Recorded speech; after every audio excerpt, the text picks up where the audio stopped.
bahwasanya akan ada orang nanti diberikan derajat yang tinggi di surga. Dia sendiri tahu dia nggak mungkin sampai ke derajat itu. Dia mengatakan, dari mana wahai Tuhanku ini? Saya tidak merasa pernah mengerjakan amal-amal sehingga saya sampai derajat ini. Apa kata Allah Subhanahu wa taala kepada dia? Itu istighfar anakmu untukmu. Jadi mengajarkan kepada anak agar memohon ampun buat orang tua, itu luar biasa. Istighfar meninggikan derajat di surga nanti. Bukan hanya sekedar masuk surga. Terus dengan istighfar yang ada, baik kita lakukannya atau kita orang lain yang memohon ampun kepada Allah untuk kita, maka akan sama hasilnya. Sabilud dumu'i sabilun murih tanahada ya sahi kay tastarih. Dan salah satu tema yang menarik yang kita bahas pada siang ini, semoga Allah SWT berkahi, ya, di halaman 70-nya, yaitu berusahalah senantiasa beristighfar. Dan istighfar ini memohon maaf kepada Allah. Ya. Kalau taubat, biasa kita gabungkan astagfirullah wa atubu ilaih. Artinya permohonan maaf kepada Allah dan mengikrarkan tidak akan mengulanginya. Taubat itu menyatakan tidak akan mengulangi. Seperti Anda sedang membuat permohonan maaf kepada pimpinan perusahaan Anda pada saat Anda melakukan satu pelanggaran. Anda mengatakan dengan lisan, saya mengajukan permohonan maaf saya. Kemudian Anda buat tulisan, ya, ikrar tidak akan mengulangi kesalahan tersebut. Itu yang dikenal dengan istighfar dan taubat dalam makna ibadah kepada Allah Subhanahu wa taala. Tadi itu contoh kalau kita realisasikan dalam kehidupan kita sehari-hari sebagai contoh saja supaya mudah difahami. Nah, teman-teman sekalian, istighfar ini sebuah bonus dari Allah. Kalau bahasa saya ulangi lagi. Dia adalah bonus dari Allah Subhanahu wa taala. Bagaimana setiap orang di antara kita setelah melakukan sekian banyak pelanggaran dan tidak ada yang lebih mulia, yang lebih baik, yang lebih dermawan daripada Allah Subhanahu wa taala. Sekian banyak pun pelanggaran yang sudah kita lakukan, Allah akan maafkan selama kita mau kembali kepada Dia. Dan dalam banyak hadis Allah SWT mengatakan, saya akan memaafkan wala ubali, dan saya tidak peduli. Allah tidak peduli dengan pelanggaran kita. Ya. Jadi harus ditekankan baik-baik masalah ini, teman-teman sekalian. Cukuplah yang sudah berlalu, berlalu. Sampai kita bicara sekarang, hari ini, ke depan. Jadilah orang mukmin dan mukminah yang benar, yang mengisi sisa umurnya ini, yang kita tidak tahu kapan akan berakhir, ya, karena ajal itu rahasia Allah Subhanahu wa taala. Kita isi dengan kebaikan-kebaikan, ketaatan-ketaatan. Ya. Dan ini adalah bonus yang luar biasa. Bahkan saya bisa membahasakan istighfar itu dan taubat adalah tiket VIP menuju ke surga di akhirat sana, dan tiket VIP untuk mengembalikan fasilitas yang Allah berikan sebagai rezeki di dunia.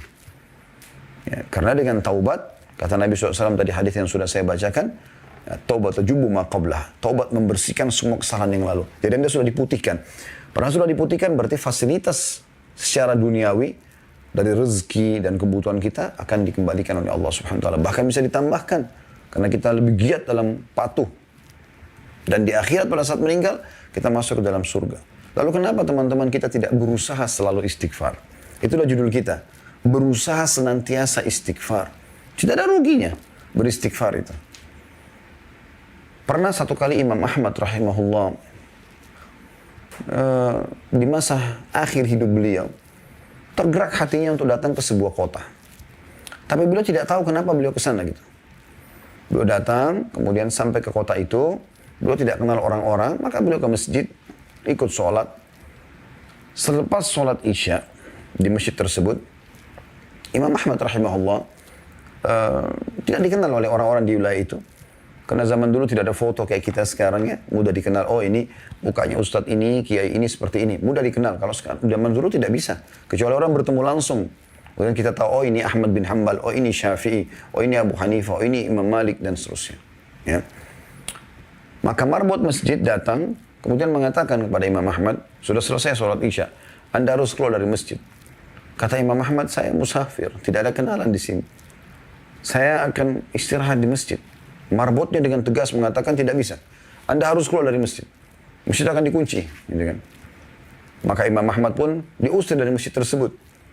Andai saja orang ini tahu siapa orang ini, dia adalah Ahmad bin Hanbal yang terkenal namanya pada saat itu di seluruh wilayah kaum muslimin sebagai imam madhab.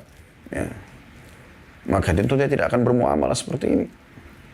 Yang terjadi teman-teman sekalian, Setelah Imam Ahmad disuruh keluar dari masjid, Imam Ahmad istirahat di teras masjid. Orang ini masih mengatakan lagi, hai orang tua, karena Imam Ahmad sudah tua pada saat itu. Nggak boleh di sini. Kata Imam Ahmad, cuma teras masjid. Dia mengatakan tidak boleh. Nah rupanya, pembicaraan atau dialog antara Imam Ahmad sama marbot masjid ini didengar oleh seseorang penjual roti di sebelah masjid. Penjual roti di sebelah masjid. Maka penjual roti itu mengatakan, hai syekh. Syekh itu kalau dalam bahasa Arab terjemahan Indonesianya bisa bermakna 3 ya. Bisa syekh itu orang kaya, biasa dipanggil juga syekh karena kaya. Atau orang alim, orang yang punya ilmu, syekh. Atau orang tua. Yang sudah tahu dipanggil syekh semuanya. Jadi tergantung kondisinya. Kalau itu seorang alim maka maksudnya syekh adalah kepada alim tersebut. Atau kalau dia orang kaya raya juga dipanggil syekh gitu kan, karena dia dermawan, suka membagi hartanya kepada orang. Atau memang dia orang sudah tua, ubanan, segala macam sudah kelihatan jenggotnya putih, rambutnya putih, maka dipanggil syekh juga. Penjual roti di sebelah masjid ini melihat Imam Ahmad dianggap orang tua. Sudah tua lalu dia mengatakan, hai syekh, hai orang tua. Kesinilah.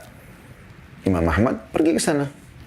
Dia mengatakan, saya sudah mendengar, kata penjual roti ini, saya sudah mendengar tadi dialog Anda sama marbot masjid. Saya punya tempat di sini. Dia bilang, Anda bisa pakai istirahat, silakan. Gitu kan. Imam Ahmad mengatakan, jazakallahu khairan. Duduklah Imam Ahmad, dipisahkan satu tempat. Lalu penjual roti ini terus membuat adonan roti dan membuat roti yang jadi, ditaruh di depan dia untuk dijual gitu ya. Nah, ada satu kegiatan yang unik dari penjual roti ini. Dia setiap kali membuat adonan, tepung terigu, garamnya, airnya. Sambil itu kemudian dia bakar, panasin di api, lalu diletakkan untuk diperdagangkan kepada para pembeli. Dia beristighfar orang ini. Astagfirullah wa atubu ilaih, astagfirullah wa atubu ilaih. Terus orang itu begitu. Terus, tidak berhenti. Maka Imam Ahmad bertanya pada dia, mulai kapan Anda ini melakukan kegiatan ini, istighfar ini? Kata dia, sudah lama, dari dulu, dari saya masih muda gitu. Kata Imam Ahmad, apa hasilnya? Apa yang Anda dapatkan? Dan ini ciri orang beriman, teman-teman sekalian. Kalau ada sesuatu yang kita lihat atau satu perbuatan yang luar biasa dari sisi ibadah kepada Allah yang kita mungkin tidak pernah lakukan, harusnya kita bisa bertanya kepada orang-orang itu. Mungkin mereka punya kiat-kiat atau pengalaman hidup yang bisa mengubah keadaan kita, mengikuti dia lebih baik, lebih bertakwa kepada Allah SWT. Maka dia mengatakan, penjual roti itu menjawab pada saat Imam Ahmad tanya, apa hasilnya dari istighfarmu ini? Semua ini, tidak pernah lisannya berhenti kecuali dia bicara sama Imam Ahmad. Astagfirullah wa atubu ilaih, astagfirullah. Terus. Jadi sudah nggak terhitung lagi jumlahnya. Maka dia pun mengatakan, semua yang saya minta kepada Allah sudah Allah kabulkan. Kecuali satu. Kata Imam Ahmad, apa yang satu yang Allah belum kasih itu? Dia bilang, saya minta agar Allah mempertemukan saya dengan Imam Ahmad bin Hanbal. Maka Imam Ahmad bin Hanbal tiba-tiba bertakbir, Allahu Akbar. Kata orang tersebut, kenapa Anda bertakbir? Dia bilang, saya Ahmad bin Hanbal. Allah datangkan saya dari kota saya ke kota ini tanpa ada seorang pun yang saya kenal. Kemudian saya diusir oleh marbot masjid sehingga saya didatangkan oleh Allah ke tempatmu ini karena istighfarmu tadi. Jadi bagaimana istighfar orang ini sampai mendatangkan yang dia inginkan. Ini sesuatu yang luar biasa. Bagaimana fasilitas dunia itu Allah berikan, kembalikan kepada dia. Ini baru di dunia, belum di akhirat. Ya, belum di akhirat. Dalam sebuah hadits Bukhari dijelaskan bahwasanya akan ada orang nanti diberikan derajat yang tinggi di surga. Dia sendiri tahu dia nggak mungkin sampai ke derajat itu. Dia mengatakan, dari mana wahai Tuhanku ini? Saya tidak merasa pernah mengerjakan amal-amal sehingga saya sampai derajat ini. Apa kata Allah Subhanahu wa taala kepada dia? Itu istighfar anakmu untukmu. Jadi mengajarkan kepada anak agar memohon ampun buat orang tua, itu luar biasa. Istighfar meninggikan derajat di surga nanti. Bukan hanya sekedar masuk surga. Terus dengan istighfar yang ada, baik kita lakukannya atau kita orang lain yang memohon ampun kepada Allah untuk kita, maka akan sama hasilnya. Jadi teman-teman, luar biasa yang harus diperhatikan. Dalam pembukaan kita saya ingin coba mengangkat sebagian perkataan salaf sebelum kita baca bukunya ya, tentang masalah istighfar ini. Abu Musa al-Asy'ari radhiyallahu anhu, Abu Musa al-Asy'ari radhiyallahu anhu, sahabat Nabi yang mulia, berkata, dahulu kita memiliki dua penyelamat, ya, dua pelindung dari siksa Allah. Salah satunya telah pergi, yaitu keberadaan Rasulullah SAW. Selama Rasulullah ada, Allah tidak akan turunkan azabnya kepada umat ini. Dan Nabi SAW selalu dapat wahyu dari langit. Tapi Nabi SAW sekarang sudah meninggal. Dan tersisa satu di tengah-tengah kita, yaitu istighfar. Kalau istighfar juga sudah pergi, niscaya kita akan binasa. Ya? Ini statement yang luar biasa. Renungi teman-teman sekalian. Kata beliau, dahulu kita memiliki dua penyelamat dari azab. Atau kami memiliki dua penyelamat dari siksa Allah. Yang satu sudah pergi dan sisa yang satu lagi. Yang sudah pergi adalah keberadaan Rasulullah SAW dan tersisa adalah istighfar. Kalau dia pun pergi dari kita, maksudnya dari lisan kita, ya, maka kita pun akan binasa. Rabi' ibn Huthaim rahimahullah, seorang ulama tabi'in masyhur dengan keimanannya berkata, merendahlah kalian kepada Rabb kalian. Berdoalah kepadanya di kala senggang. Karena Allah SWT berfirman dalam hadis Qudsi, Man da'ani fir rakha'i ajabtuhu fi syiddah. Siapa yang berdoa kepadaku pada saat sedang lapang, lagi sehat badannya, lagi banyak hartanya, lagi harum namanya, ya, lagi baik hubungannya dengan istri dan anak-anaknya, hidup di lingkungan yang nyaman, kendaraan tunggangan yang nyaman, dia berdoa kepada Allah pada saat itu, maka Allah akan mengijabah permintaannya pada saat dia sedang sulit. Karena kan biasanya orang kalau lagi melimpah nikmat Allah, dia malah lalai, ya. Contoh misalnya teman-teman lagi rekreasi nih, ya, keluar kota dengan keluarga. Coba Anda perhatikan, biasanya kita lalai. Kita mendapatkan hotel bintang 5, pemandangan yang indah, udara yang segar, fasilitas yang luar biasa, memukau, memuaskan jiwa. Maka biasanya orang lalai, sholatnya telat. Nggak lagi baca Quran, zikir pagi petangnya terbengkalai. Ya. Sering nggak Anda lihat pada saat lagi liburan sekolah, biasanya, sebelum masa pandemi ya, kemana orang-orang tua bawa anak-anaknya? Banyak yang mengajaknya ke kolam renang. Di sana terbuka aurat. Laki-laki dan perempuan. Ya. Laki-laki cuma pakai celana pendek, bahkan mirip seperti celana dalam. Mohon maaf, perempuannya cuma pakai BH dan celana dalam. Dan disaksikan oleh anak-anaknya. Mereka pun dengan jilbab besarnya si ibu, ayahnya mungkin kelihatan ada simat atau tanda-tanda iltizam, ya, ketaatan kepada Allah dari pelihara jenggot, mungkin dia pakai baju koko, pakai kopiah, misal contoh ya. Nah, ternyata dia ke sana dan pun mereka lihat, jadi lalai, gitu kan? Jadi lalai. Atau ke pinggir pantai, atau kemana saja tempat-tempat kemaksiatan, atau keluar negeri ke negara-negara kafir, akhirnya terbengkalai, kan gitu. Makanya di saat-saat justru kita lagi puncak-puncaknya nikmat, ya, kita harus lebih kuat dalam beribadah. Harusnya pada saat kita ke puncak, ya, kalau mohon maaf teman-teman yang di luar dari Jabodetabek, mungkin yang belum pernah pun ke sini, puncak itu nama satu wilayah di Jawa Barat yang memang tempat rekreasi. Biasanya orang pergi di weekend, ya, di Sabtu Ahad untuk rekreasi keluarga, banyak villa-villa yang disewakan. Mungkin di setiap kota Anda juga ada itulah, ya. Maka orang kadang-kadang pergi seperti ini, lalai mereka.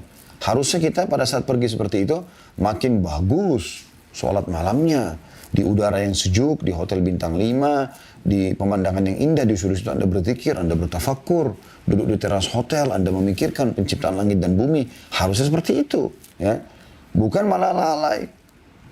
Bukan malah melakukan kemaksiatan kepada Allah SWT. Nah, ini kata kunci, kalau orang mengingat Allah, berdoa kepada Allah, di saat dia sedang senang, malah dia makin giat beribadah, maka Allah akan mengijabah permohonan dia di saat dia lagi susah. Ya. Wa man sa'alani a'taituhu, lanjutan hadis. Dan siapa yang memohon kepadaku, kata Allah, aku akan berikan. Mungkin ada di antara Anda yang berkata, ada permintaan saya yang belum diterima, belum diberi oleh Allah, Ustaz. Maka saya jawab, mungkin. Tetapi mayoritas permintaan Anda sudah Allah kasih. Ada yang Allah tunda, mungkin karena permintaannya tidak wajar, atau dia minta sesuatu yang wajar tapi Allah ingin menguji keimanannya sehingga ditunda beberapa saat, tapi Allah akan ijabah. Contoh mayoritas permintaan kita sudah Allah kabulkan. Bukankah setiap hari kita lapar, teman-teman sekalian? Begitu kita lapar, di hati kita terbesit saja mau makan. Tiba-tiba kita dapat makanan tuh. Kalau tidak, kita nggak mungkin hidup sampai sekarang kan? Bukankah tiap hari kita haus?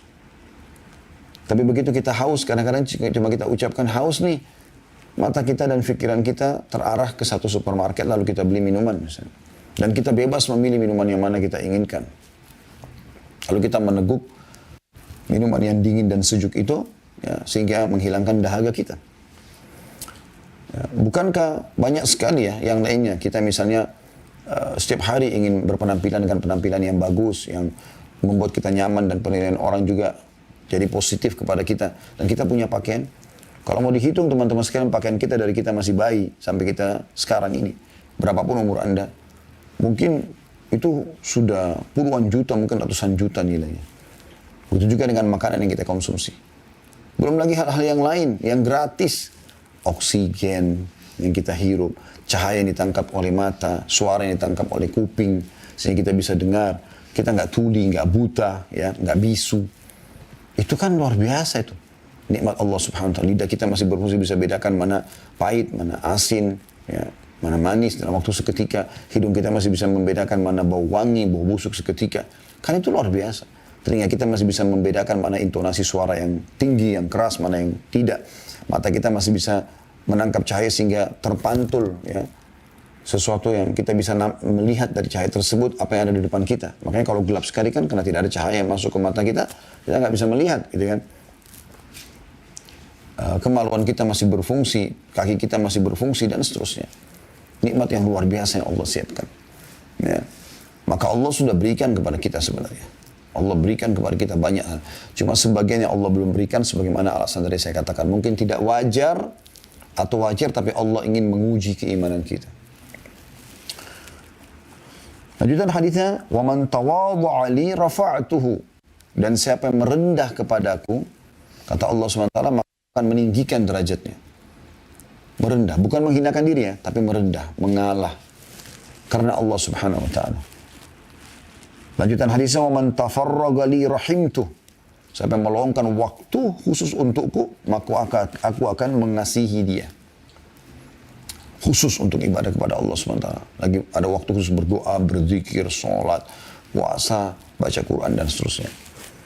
Dan saksi bahasan kita akhir hadis, wa man istaghfarani ghafartu lahu.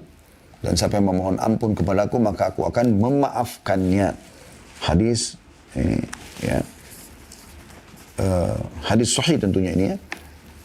Tapi perkataan Rabi' ibn Husain rahimahullah ini diambil dari kitab Minhajus Shalihin halaman 951. Ini belum kita masuk ke bahasan kitab kita ya. Saya hanya ingin menghadirkan sebelum kita masuk panjang lebar ini teman-teman sekalian ke pentingnya istighfar. Kenapa tema kita ini berusaha selalu istighfar. Ibnul Jauzi berkata rahimahullah, iblis berkata, aku membinasakan anak cucu Adam dengan dosa. Perhatikan. Iblis membinasakan kita dengan dosa. Karena dengan dosa kita akan jauh dari Allah Subhanahu wa taala, jauh dari fasilitas yang Allah siapkan karena kita melanggar. Nabi Adam alaihissalam dikeluarkan dari surga melanggar, gitu kan?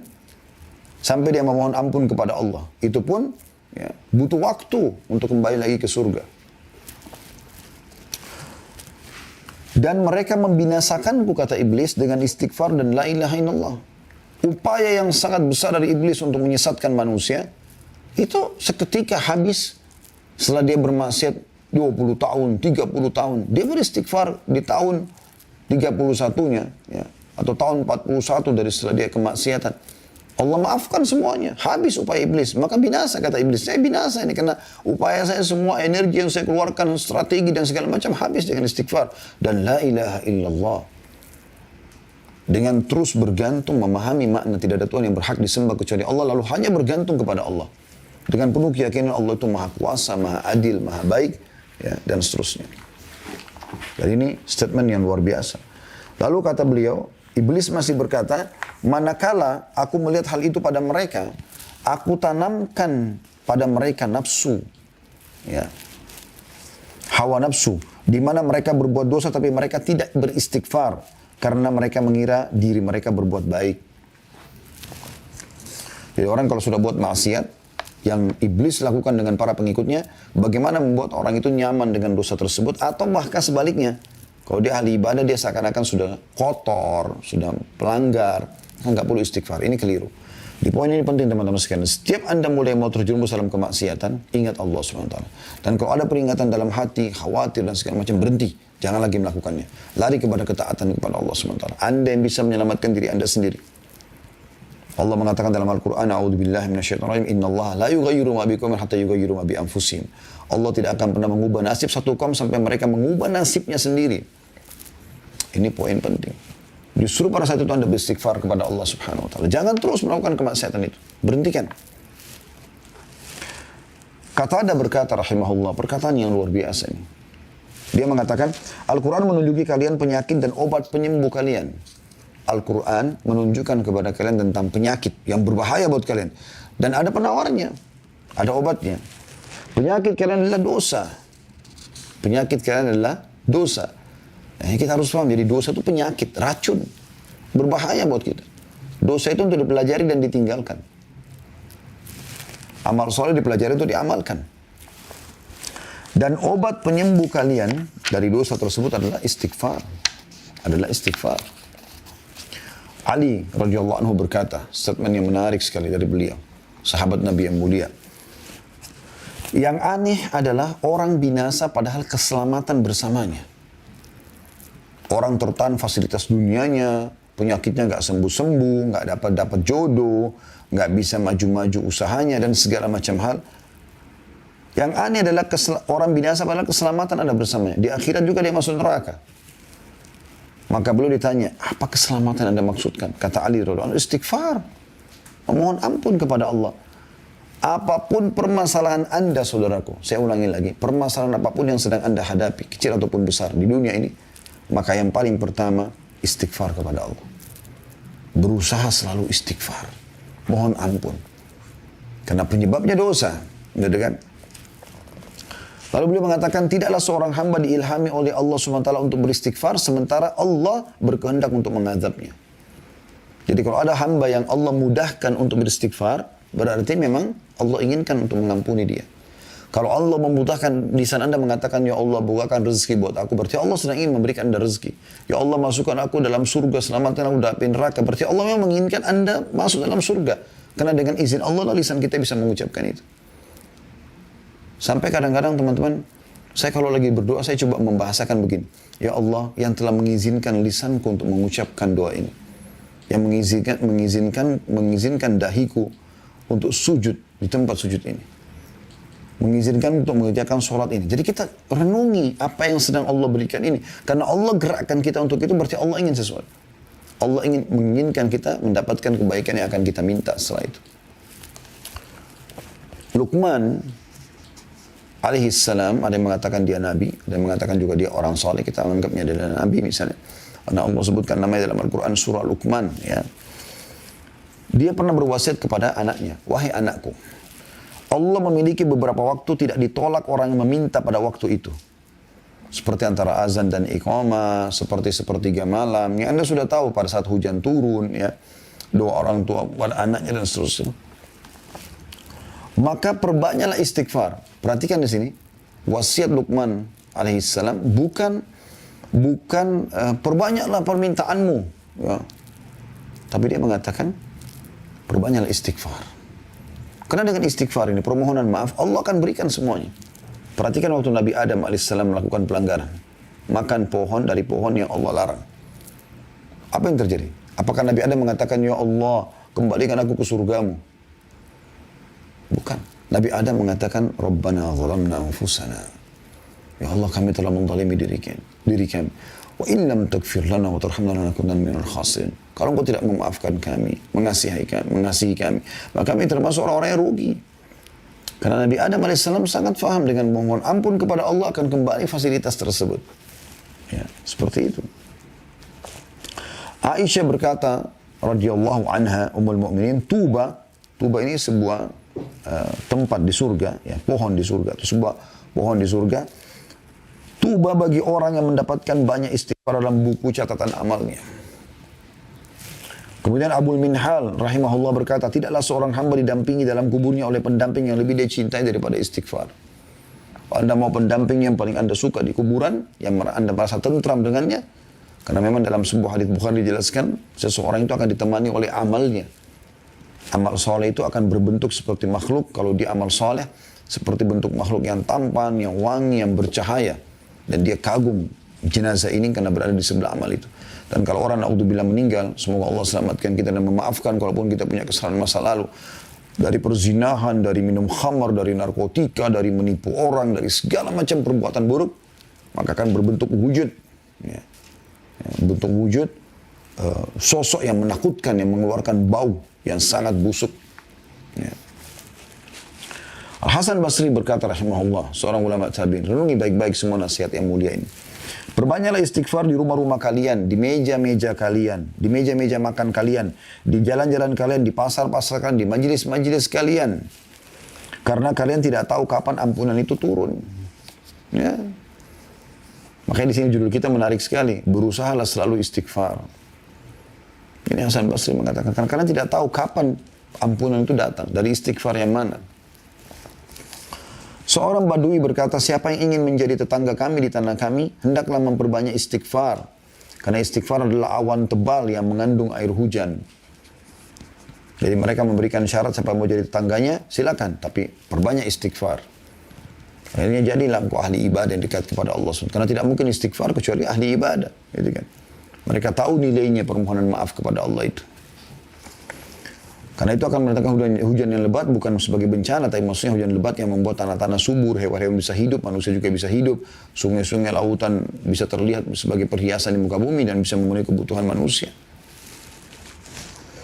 Bakar bin Abdullah Al-Muzani rahimahullah berkata, kalian banyak berbuat dosa, maka perbanyaklah istighfar.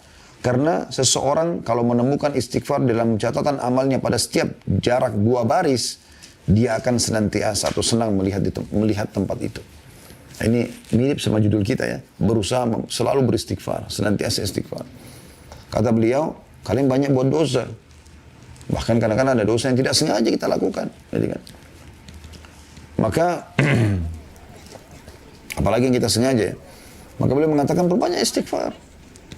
Karena kalau seseorang antara kalian menemukan nanti di setiap 2 baris dari buku catatan amalnya istighfar, dia akan senang itu. Karena buat dosa, istighfar. Ada dosa, ada istighfarnya. Gitu kan. Bahkan istighfar ini bisa memudahkan urusan teman-teman sekalian. Dinukil dari Imam Syafi'i rahimahullah. Beliau pernah diberikan atau sering diberikan tugas oleh gurunya Imam Waqi' rahimahullah. Dan selalu Imam Syafi'i lupa. Saya dikasih kesempatan tugas untuk menghafal lupa. Maka beliau menyebutkan dalam syairnya masyhur. Syakautu ila waqi'i su'a hifdhi. Aku mengeluhkan kepada Imam Waqi' tentang buruknya hafalanku. Fa'arsyadani ila tarkil ma'asi. Maka dia memerintahkan aku untuk, atau menunjukiku untuk meninggalkan kemaksiatan. Wa akhbarani bi anna ilma nurun. Dan dia memberitahukan kepadaku bahwasanya ilmu itu adalah cahaya. Nurullahi la yu'ta li'asi. Dan cahaya Allah tidak akan diberikan kepada ahli maksiat. Ibnu Taimiyah berkata rahimahullah, pikiranku terpaku pada sebuah masalah yang sulit bagiku. Maka aku beristighfar kepada Allah 1000 kali sampai dadaku dilapangkan dan masalah sulit terpecahkan.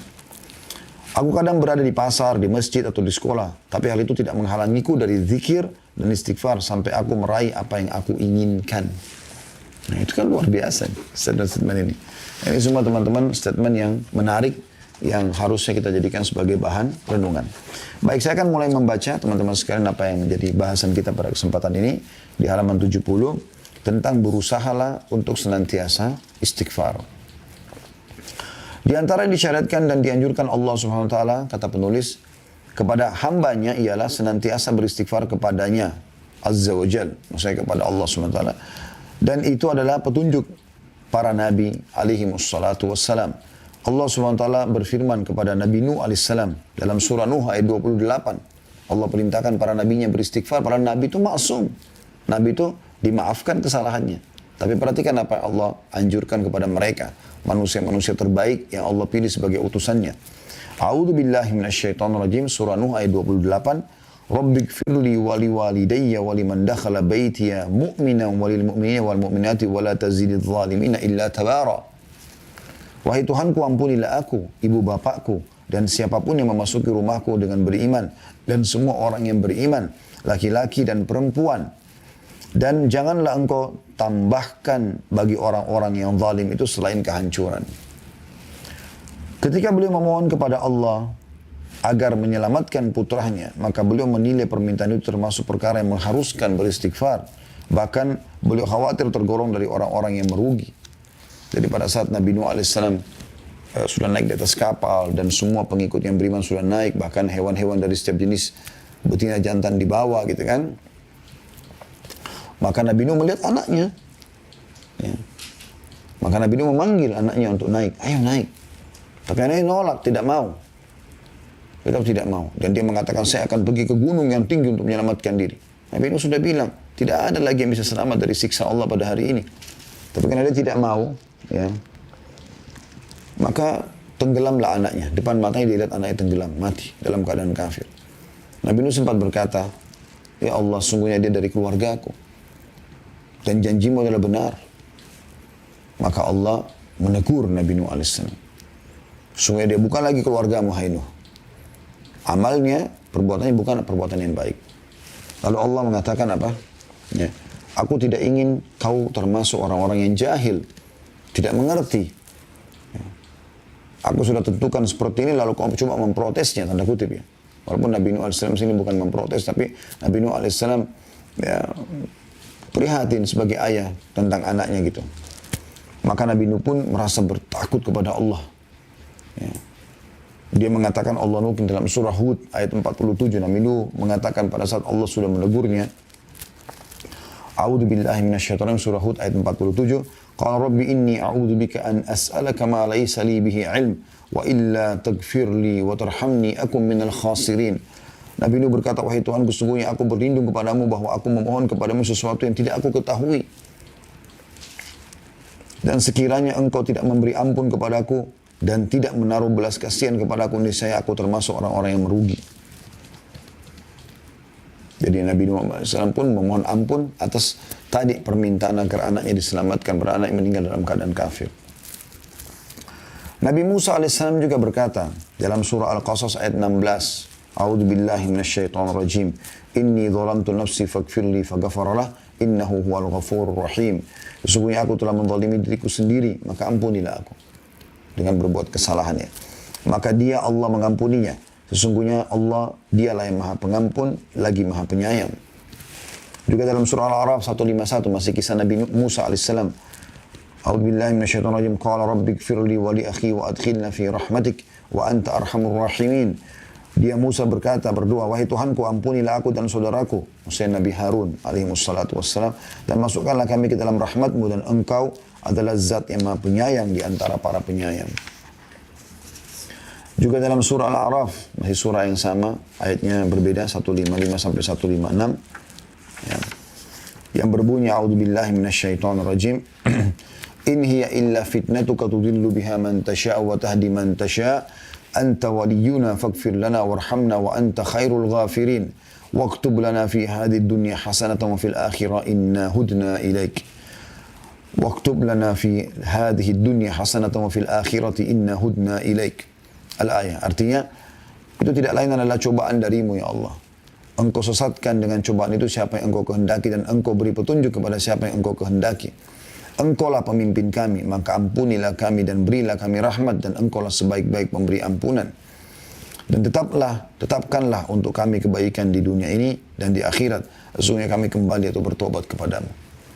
Ya, jadi pada saat itu Allah Subhanahu wa taala menguji ya, beberapa orang Bani Israel yang diajak untuk ya, bertemu dengan Allah SWT, tapi tidak melihat Allah. Lalu mereka minta agar melihat Allah, maka Allah mematikan mereka. Maka Nabi Musa AS mengatakan, ini cobaan darimu ya Allah. Lalu kemudian beliau segera merendah. Engkau menyesatkan dan memberi petunjuk siapa yang engkau kehendaki. Engkaulah ya, wali kami, penolong kami, pelindung kami. Maka maafkanlah kami dan kasihani kami. Sesungguhnya engkau sebaik-baik pemaaf. Nabi Ibrahim AS berkata sambil memohon ampunan Tuhannya dengan menyebutkan karuniahnya. N-nya besar, karuniahnya, maksudnya karunia Allah kepadanya. Pada Nabi Ibrahim AS dalam surah Asy-Syu'ara ayat 78 sampai 82. Yang berbunyi, A'udzubillahi minasyaitonirrajim. Alladzi khalaqani fahuwa yahdin. Walladzi huwa yut'imuni wa yasqin. Wa idza maridtu fahuwa yashfin. Walladzi yumituni thumma yuhyin. Walladzi atma'u an yakfira li khati'ati yaumaddin. Yang telah menciptakanku Allah. Ya. Maka dianya besar kata ganti Allah yang memberikan petunjuk kepadaku, yang memberi makan dan minum kepadaku. Dan apabila aku sakit, dialah yang menyembuhkanku. Dan yang akan mematikanku, kemudian akan menghidupkanku kembali. Dan yang sangat kuinginkan akan mengampuni kesalahanku pada hari pembalasan nanti. Juga Nabi Ibrahim AS mengatakan dalam surah Ibrahim ayat 41, A'udzu billahi minasyaitonir rajim. Rabbana ighfir lana wa liwalidayya. Rabbana ighfir lana wa liwalidayya. Ya. Saya ulangi. Rabbana ighfir li wa liwalidayya wa lil mu'minina yauma yaqumul hisab. Ya. Wahai Tuhan kami, berilah ampun bagiku dan bagi kedua ibu bapakku dan bagi sekalian orang-orang mukmin pada hari terjadinya hisab nanti atau hari kiamat. Kata beliau, setiap muslim yang membaca ayat-ayat ini akan bertanya-tanya kesalahan apakah yang telah dilakukan oleh Khalilullah tersebut, Nabi Ibrahim AS. Dan dosa-dosa apa yang dilakukan oleh para nabinya. Semoga salawat dan salam tercurah kepada mereka semua. Adapun Nabi kita, Nabi Muhammad SAW mempunyai perkara yang sangat agung dalam hubungannya dengan istighfar yang akan kita bicarakan nanti. Ya. Jadi artinya maksudnya para nabi-nabi tersebut, dosa apa yang mereka lakukan? Sampai mereka memohon-mohon ampun begini kepada Allah. Apalagi kita manusia biasa, yang bukan nabi, yang jelas-jelas melakukan kemaksiatan, gitu kan? Maka kita butuh istighfar, itu maksudnya. Ada sebuah subjudul di sini, situasi dan kondisi untuk istighfar. Istighfar adalah memohon ampun kepada Allah serta mengakui dosa dan kekurangan. Istighfar ini disyariatkan dalam situasi dan kondisi sebagai berikut. Yang pertama, ketika melakukan dosa, segera istighfar. Inilah saatnya yang paling penting. Ini berarti pengakuan terhadap dosa. Anda bertaubat atau kembali kepada Allah. Dan permohonan kepada Allah agar dianya besar kata ganti Allah, menghapuskan bekas dosa dan membersihkan kotorannya. Ketika Adam AS bermaksiat kepada Tuhannya, dia beserta istrinya mengatakan dalam surah Al-A'raf ayat 23, A'udzu billahi minasyaitonir rajim. Qala rabbana zalamna anfusana wa in lam taghfir lana wa tarhamna lanakunanna minal khasirin. Mereka berdua berkata, Adam dan Hawa alaihi wassalatu wassalam, wahai Tuhan kami tidak menganiaya diri kami sendiri. Kami telah menganiaya diri kami sendiri. Dan jika engkau tidak mengampuni kami dan memberikan rahmat kepada kami, niscaya kami benar-benar termasuk orang-orang yang merugi. Sudah kita jelaskan tadi ya, kenapa Nabi Adam AS memohon ampun seperti ini. Ketika Musa membunuh seseorang yang tidak diperintahkan untuk membunuhnya, beliau berdoa, Rabbi inni zalamtu nafsi faghfirli. Tuhanku, sungguhnya aku telah menzalimi diri sendiri, maka ampunilah aku. Surah Al-Qasas ayat 6. Ketika pergi dalam keadaan marah dan meninggalkan kaumnya, karena kaumnya di wilayah Nainawah, namanya di wilayah Irak, tidak mau beriman kepada dan masih menyembah patung-patung, ya, dewa-dewa dan seterusnya. Maka Allah pun menghukum Nabi Yunus AS dengan memasukkannya ke dalam mulut ikan paus. Dimasukkan ke situ sebagai hukuman. Harusnya para nabi-nabi tidak boleh meninggalkan lokasi dakwanya walaupun sampai dibunuh, kecuali ada perintah Allah SWT. Nabi Yunus hanya kena jengkel pada kaumnya. Sambil mohon kepada Allah diberikan petunjuk, ditunjukkan tempat yang lain untuk berdakwah. Allah tidak turunkan firman-Nya. Tapi Nabi Yunus SAW beristihad, pergi sendiri. Maka dia pun mengatakan di dalam perut ikan tersebut, La ilaha illa anta subhanaka inni kuntu minadh dhalimin. Tidak ada Tuhan yang berhak disembah kecuali engkau, maha suci engkau, sungguhnya aku termasuk orang-orang zalim. Surah Al-Anbiya ayat 87. Jadi dia memohon ampun. Allah juga berfirman dalam surah An-Nisa 110 yang bunyinya a'udzubillahi minasyaitonir rajim, wa may ya'mal su'an aw yadhlim nafsahu thumma yastaghfirillah yajidillahu ghafurar rahima. Barang siapa yang berbuat keburukan, kemaksiatan dan menganiaya dirinya, kemudian dia memohon ampunan kepada Allah, niscaya dia akan mendapatkan Allah Maha Pengampun lagi Maha Penyayang. Jadi siapapun berbuat dosa, sebesar apapun, sebanyak apapun dia melakukannya, selama dia mau istighfar dan bertobat kepada Allah, tentu yang tulus ya, bukan hanya istighfar, ya sudahlah Ustaz kan tadi bilang istighfar, astagfirullah, tapi dia tidak niat dalam hatinya, maka ini berbeda, tidak masuk. Orang harus memohon ampun, istighfar kepada Allah, memang menyesali perbuatannya gitu kan, maka dia akan mendapatkan Allah Maha Pengampun lagi Maha Penyayang. Juga dalam surah Al-Imran ayat 135 Allah mengingatkan pada saat orang mau terjerumus dalam dosa, kemudian dia ingat Allah, lalu dia beristighfar, itu Allah maafkan. pada saat kita mau melakukan satu perbuatan dosa, lalu kita merasa khawatir, takut, segala macam itu adalah sebuah karunia yang luar biasa. Allah sebutkan dalam surah Al-Imran 135, A'udzubillahi minasyaitonirrajim, "Walladzina idza fa'alu fahishatan aw dhalamu anfusahum dzakarullaha fastaghfiru lidzunubihim. Fastaghfiru lidzunubihim wa may yaghfiru dzunuba illallah." Dan orang-orang yang apabila mengerjakan perbuatan keji atau menzalimi diri mereka sendiri, mereka segera berzikir, mengingat, menyebut Allah, lalu memohon ampun atas dosa-dosa mereka. Dan siapa lagi yang dapat mengampuni dosa selain Allah? Jadi pada saat Anda mau berzina, Anda mau berbohong, Anda melakukan perbuatan apapun, ada rasa khawatir, segera tangkap rasa khawatir dari Allah SWT. Astagfirullah wa atubu ilaih. Ya memang saya melakukan, ya memang saya tidak mau lakukan ini. Misalnya, ya. Perbuatan zina maksudnya, tidak mau melakukannya. Atau dia melakukan kebohongan, iya memang saya melakukannya. Dia jujur. Gitu ya. Karena takut hanya kepada Allah SWT. Rasulullah SAW bersabda kepada Aisyah radhiyallahu anha, "Ya Aisyah, in kunti al-mamti bi dzambin fastaghfirillah, fa inna at-taubata min adz-dzambi nadamu wal istighfar." Wahai Aisyah, jika kamu telah melakukan dosa, memohon ampunlah kepada Allah, sebab sesungguhnya taubat dari dosa adalah penyesalan dan beristighfar. Hadis riwayat Ahmad, jilid 6 halaman 464.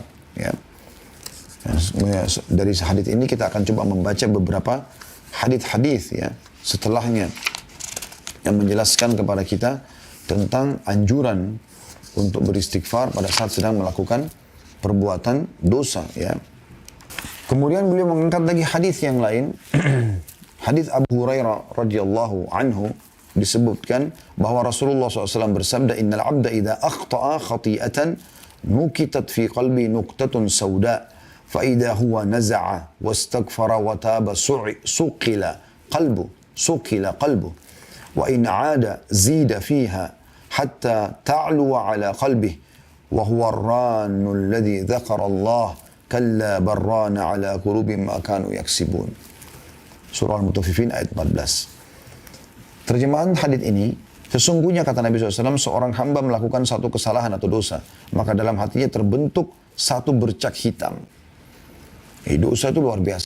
Berhentikan fasilitas, menggelapkan hati, yang merupakan mahkota daripada tubuh ini, gitu kan. Jika dia meninggalkan kesalahannya, beristighfar dan bertaubat, maka hatinya dibuat cemerlang kembali, dihapus, menjadi terang benderang lagi, menjadi punya ide yang brilian, semuanya kebaikan yang dia terlintas di hatinya, gitu kan. Dari kejujuran, dari tanggung jawab, dari amanah, dari sedekah dan seterusnya. Namun kata Nabi SAW, jika dia melakukan dosa, dia malah dari dosa ke dosa lagi. Dari dosa ke dosa terus. Bukannya bertaubat, maka bercak hitam itu dibuat semakin bertambah sehingga menutupi hatinya. Dan itulah makna ar-ran yang Allah sebutkan dalam surah Al-Mutaffifin. Ya. Kalla barran. Ya. Sekali-kali tidak, bahkan apa yang mereka kerjakan itu telah menutupi hati mereka. Dari maksudnya menutupi hati itu jadi keras hatinya. Bahkan dalam ayat Al-Quran yang lain Allah mengatakan, au asyaddu kaswah, lebih keras daripada batu. Karena sudah luar biasa, dari dosa ke dosa bahkan dianggap seperti permainan saja. Orang seperti ini subhanallah, mau bencana alam, mau ada teman di sebelahnya lagi naik mobil bersama tabrakan, mati depan matanya, pecah kepalanya, keluar dan tidak tersentuh sama sekali. Orang beriman itu sedikit aja tanda-tanda yang kelihatan depan matanya dan dia khawatir, maka dia langsung kembali kepada Allah. Nabi Muhammad SAW dikatakan dalam riwayat yang sahih, kalau melihat ada gumpalan awan hitam, ya, beliau gelisah, bolak-balik, sampai pasti turun air hujan yang sejuk, yang benar, baru beliau tenang. Beliau khawatir jangan sampai gumpalan asap itu justru siksaan Allah yang datang. Begitu orang beriman, pekahnya, hati-hatinya gitu. Bahkan sebagian salafus salih mengatakan, aku tahu aku punya dosa pada saat aku melihat perubahan sikap dari pasangan hidupku, suami ataupun istri, ya, tungganganku, bahkan tikus yang masuk ke dalam rumahku. Teman-teman tahu, coba renungi ya, tafsir surah Saba, surah nomor 34 tentang negeri Saba, ayat 15-nya, seingat saya ayat 15 itu, yang menceritakan tentang bagaimana Allah menjadikan mereka sebagai tanda-tanda kebesaran. Dalam buku Fathul Qadir, ya, disebutkan di tafsir ayat ini, bahwasanya saking patuhnya penduduk Sabak pada saat itu, ya Allah jadikan tanda-tanda kebesaran. Allah mengatakan baldatun thayyibatun wa rabbun ghafur, ya, negeri yang makmur, yang tentram, yang nyaman, ya. Itu, dan Tuhannya Maha Pengampun. Dikatakan saking makmurnya pada saat itu mereka tidak punya hewan-hewan yang membahayakan buat mereka. Lalat, nyamuk, kutu, kalajengking, dan lain-lainnya. Maka dinukil juga bahwasanya ya, seorang wanita kalau mau manen buah, dia cuma menaruh keranjang di atas kepalanya, kemudian dia jalan di bawah pohon. Dia jalan di bawah pohon, maka buah-buah itu jatuh sendiri sampai memenuhi keranjangnya. Saking luar biasanya. Tapi setelah generasi-generasi yang datang ada yang kufur kepada Allah, mereka malah bermaksiat kepada Allah, Allah hilangkan semua itu. Allah hancurkan bendungan mereka namanya Saddul Ma'rib. Allah hancurkan sehingga berubahlah kebun-kebun yang tadinya buah-buahan, sayur-sayuran yang luar biasa, ya, nyamannya, itu menjadi dua perkebunan dari pohon-pohon cemara dan pohon-pohon sidir, ya, atau bidara yang berduri. Kemudian kata beliau dalam As-Sahihain lanjutannya, dari hadis Abu Hurairah radhiyallahu anhu bahwasanya Nabi SAW bersabda, Inna abdan asaba dhanban faqal, Rabbi adznabtu faghfirli. Faqala rabbahu alima abdi inna lahu rabban yakfiru dzamba wa ya'khudhu bih. Ghafartu li abdi thumma makatha ma syaa Allah thumma asaba dhanban. Faqala alima abdi anna lahu rabban yakfiru dzamba wa ya'khudhu bihi. Ghafartu li abdi thumma asaba dhanban faqala rabbi adznabtu akhar faghfir li. Qala alima abdi anna lahu rabban yakfiru dzamba wa ya'khudhu bihi. Qad ghafartu li abdi fa'mal ma syaa. Ya'mal masya. Artinya sungguhnya seorang hamba melakukan dosa, maka dia berkata, wahai Tuhanku, aku telah melakukan satu dosa, maka ampunilah. Tuhannya berfirman, hambaku tahu bahwa dia mempunyai Tuhan yang mengampuni dosa dan menghukumnya karenanya. Maka ya, Allah mengatakan, aku pun telah mengampuni hambaku ini. Kemudian berjalan waktu yang Allah tentukan untuk dia dari masa umurnya. Kemudian dia melakukan dosa lagi beberapa waktu tahun setelah itu. Beberapa waktu setelah itu dia melakukan dosa lagi. Lalu dia memohon, dia mengatakan lagi, wahai Tuhanku, aku telah melakukan dosa, memohon ampun kepada Allah. Lalu Allah mengatakan, hambaku mengetahui bahwasanya dia mempunyai Tuhan yang akan mengampuni dosanya. Maka aku telah mengampuni hambaku ini. Kemudian dia melakukan dosa kembali beberapa waktu setelah itu. Tanpa dia programkan ya. Terulang aja dosa itu. Misalnya 10 tahun kemudian dia kembali lagi melakukan perbuatan dosa. Dia tidak niatkan sebenarnya. Lalu dia mengatakan, ya Allah, aku telah melakukan dosa lagi, ampunilah aku. Maka Allah pun berfirman, hambaku telah mengetahui dia mempunyai Tuhan yang mengampuni dosa dan menghukum karenanya. Ya. Maka aku telah mengampuni hambaku ini, maka dia melakukan apa yang dia kehendaki. Maksudnya setelah ini silahkan dia patuh kepadaku, aku akan terima amal-amal solehnya. Hadis ini riwayat Bukhari nomor 7507 dan Muslim 2758. Juga Imam Ahmad meriwayatkan di jilid 2 halaman 296. Ya. Jadi ini teman-teman sekalian adalah hal yang luar biasa yang harusnya kita menjadikan sebagai sebuah pegangan ya. Dan saya ingin sebagai penutup teman-teman sekalian kita juga di poin pertama saja dulu. Kita akan lanjutkan nanti di pertemuan akan datang dengan salah satu ayat Al-Quran yang kita sama-sama coba tadabburi. Itu dalam surah Az-Zumar ya. Coba kita buka surah Az-Zumar di ayat 53. Surah Az-Zumar, surah nomor 39 ayat 53. Saya berharap teman-teman semua membuka. Ini penutupan bahasan kita dan setelah ini kita buka pertanyaan insyaAllah. Yang berbunyi, sekali lagi surah Az-Zumar, surah nomor 39 ayat 53. A'udzu billahi minasyaitonir rajim. Qul ya ibadiyalladzina asrafu ala anfusihim la taqnatu min rahmatillah. Inna Allah yakfiru dhunuba jami'a innahu huwal ghafurur rahim. Artinya katakanlah, hai Muhammad, pesan dariku kata Allah. Hai hamba-hambaku, kanya besar kata ganti Allah, yang melampaui batas dalam melakukan dosa-dosa. Sudah terlalu banyak dosanya, sudah numpuk tahunan. Katakanlah hai Muhammad, hai hamba-hambaku yang telah melampaui batas. Jadi bukan hamba-hamba yang baru melakukan dosa, yang sudah melampaui batas, berlebihan dalam dosanya. Katakanlah hai hamba-hambaku yang melampaui batas terhadap diri mereka sendiri. Janganlah kamu berputus asa dari rahmat Allah. Yang mengatakan ini sang pencipta Allah. Khusus Allah berikan bagi hamba-hamba yang melampaui batas. Apalagi orang yang tidak melampaui batas itu lebih Allah ampuni. Ini orang yang sudah dosanya, mungkin dia sendiri dalam pikiran dia tidak akan diampuni oleh Allah. Sudah sekian banyak orang dibunuh, diperkosa, wah, minum khamar, narkotika, segala macam lah. Seluruh kesalahan dia lakukan. Ya. Katakan pada mereka, jangan putus asa dari rahmat Allah. Sesungguhnya Allah mengampuni dosa-dosa semuanya. Sesungguhnya dialah yang maha pengampun lagi maha penyayang. Ini ayat yang luar biasa, ini ayat yang paling luar biasa yang Allah berikan bonus kepada kita tentang masalah pengampunan dosa. Bagi orang yang melampaui batas, dosanya sudah terlalu banyak, tahunan, numpuk-numpuk, tidak ada kata terlambat. Selama Anda masih hidup, lakukan kebaikan. Ya, beristighfar kepada Allah Subhanahu wa taala, Allah akan membuka pintu-pintu kebaikan buat Anda. Dan itu Allah jelaskan di ayat selanjutnya 54-nya kita tambahkan ayat ini. Wa anibu ila rabbikum wa aslimu lahu min qabli an ya'tiyakumul adzabu thumma la tunsarun. Dan kembalilah kamu kepada Tuhanmu. Segera taat setelah itu. Walaupun sisa sehari umurmu enggak masalah. Dan berserah dirilah kepadanya. N-nya besar kata ganti Allah. Sebelum datang azab kepadamu kemudian kamu tidak dapat ditolong lagi. Sebelum datang itu semua. Peringatan-peringatan dari Allah Subhanahu wa taala. Tadabburi ayat-ayat ini teman-teman sekalian. Lihat lagi ayat setelahnya 55. Wattabi'u ahsana ma unzila ilaikum min rabbikum min qabli an ya'tiyakumul adzabu baghtatan wa antum la tash'urun. Ikutilah sebaik-baik apa yang telah diturunkan kepadamu dari Tuhanmu, Al-Quran dan Sunnah. Panduan-panduan itu beramal saleh, tobat dari dosa-dosa. Sebelum datang azab kepadamu dengan tiba-tiba sedangkan kamu tidak menyadarinya. Lagi di diskotik, lagi di bar, lagi nyanyi-nyanyi di karaoke, mati. Ya. Sebelum datang itu. Lalu kemudian ayat 56-nya Allah mengatakan, orang-orang yang tidak sempat taubat ini, antakula nafsun ya hasrata ala ma farrattu fi jambillahi wa in kuntu laminas sakhirin. Pada saat itu dia akan mengatakan, amat besar penyesalanku atas kelalaianku dalam menunaikan kewajiban terhadap Allah.